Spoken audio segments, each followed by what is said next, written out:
계속해서 대구 경북 소식 전해드립니다. 햇볕이 풍부하고 만물이 생장에 가득 찬다는 절기상 소만인 오늘, 대구와 경북은 대체로 맑았습니다. 오늘 낮 최고 기온은 대구 28.1도, 구미 26.4, 안동 25.2, 포항 25도로 어제보다 조금 높았습니다. 대구 기상대는 대기가 점차 건조해져 산불을 포함한 각종 화재 발생 위험이 높다며 주의해 줄 것을 당부했습니다. 내일은 대체로 맑다가 오후부터 구름 많아지겠고 아침 최저 기온이 대구 16도 등 8도에서 16도, 낮 최고 기온은 대구 31도 등 20도에서 31도로 평년보다 5도가량 높겠습니다. 오는 6월 경상북도지사 선거에는 4명의 후보가 나서 이 지역의 특성과 발전 방향을 담은 공약으로 표밭을 다지고 있습니다. 후보들이 내세우는 핵심 공약과 실현 가능성 여부를 꼼꼼히 비교하는 것은 앞으로 4년간 경북도정을 책임질 후보 선택에 도움이 될 것으로 보입니다. 박재영 기자입니다. 여당과 제1야당 후보는 경북 지역 발전이라는 청사진을 공통적으로 제시하면서도 해법에선 차이를 보이고 있습니다. 새누리당 김관영 후보는 양질의 일자리 10만 개를 만들겠다는 공약을 전면에 내세우고 FTA 특공대, 농업수출진흥재단 설립, 문화융성 추진, 교통망 확충 등을 핵심 공약으로 제시하고 있습니다. 새정치민주연합 오중기 후보는 통일한국의 정신문화 기반 구축을 비롯해 뿌리산업 육성을 통한 정주 기반 강화, 첨단과학 신재생에너지 산업 위주의 산업구조 개편, 통합안전 시스템 구축을 4대 핵심 공약으로 내걸었습니다. 진보정당 후보들은 노동과 환경, 복지 문제 등에 중점을 두고 서민과 노동자, 농민을 위한 맞춤형 공약을 강조하고 있습니다. 통합진보당 윤병태 후보는 쌀시장 전면 개방 저지, 생활임금 조례 제정, 필수 공공재 무상 공급, 원자력 클러스터 사업 반대, 대북교류협력 활성화를 통한 지역경제 활성화를 5대 핵심 공약으로 내세우고 있습니다. 정의당 박창호 후보는 월성 원전 1호기 폐쇄와 핵발전소 추가 증설 반대, 낙동강 수질 개선, 골목 상권 보호와 중소상공인 지원 확대, 중학교까지 전면 친환경 무상급식 추진 등의 공약을 내걸었습니다. 세월호 침몰과 경주 마우나 리조트 붕괴 등 대형 참사가 잇따르면서 깨끗하고 안전한 경북을 만들겠다는 각자의 개성을 담은 공약도 이번 선거에서 눈에 띄는 부분입니다.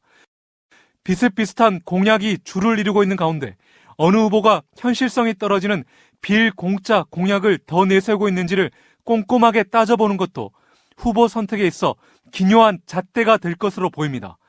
MBC 뉴스 박재영입니다. 대구와 경북 선거관리위원회는 지난 13일부터 17일 사이에 거소투표 신고를 한 유권자는 대구가 4,996명, 경북은 12,621명으로 선거인 수의 각각 0.2%와 0.6%라고 밝혔습니다. 이들 거소투표 신고를 한 유권자들은 선관위에서 보내올 투표용지에 기표를 한 뒤 투표용지를 다시 봉투에 넣어 다음 달 4일 오후 6시까지 관할 선관위에 도착할 수 있도록 발송해야 합니다.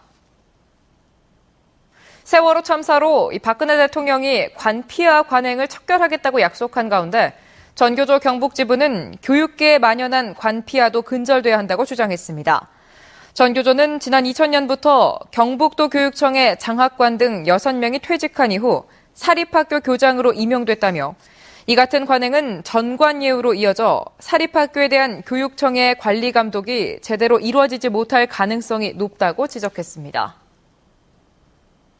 대구 경북 직장인 10명 가운데 7명은 심폐소생술을 모르는 것으로 나타났습니다.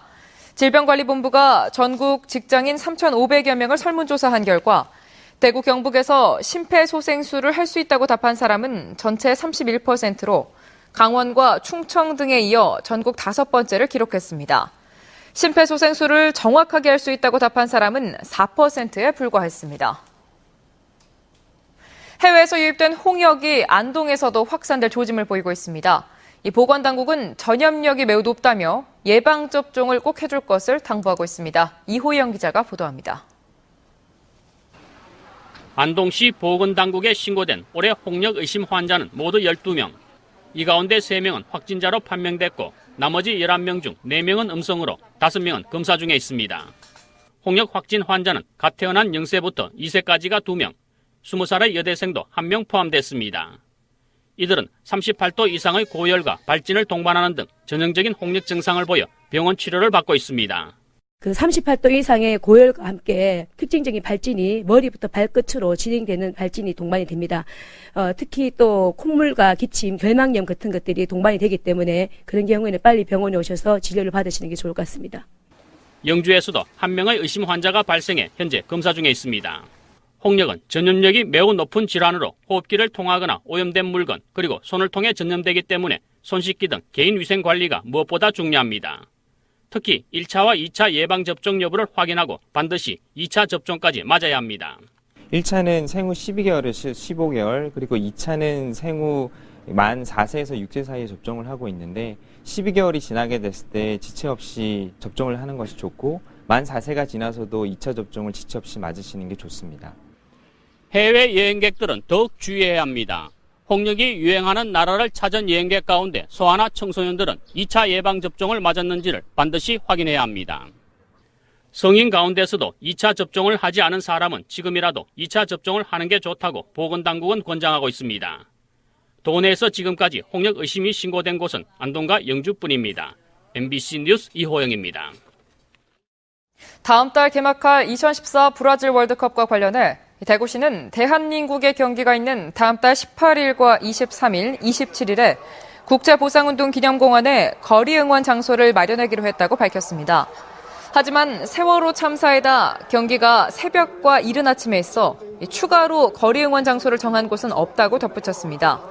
경상북도는 지자체 차원에서 잡고 있는 월드컵 거리 응원 계획은 없다고 밝혔습니다.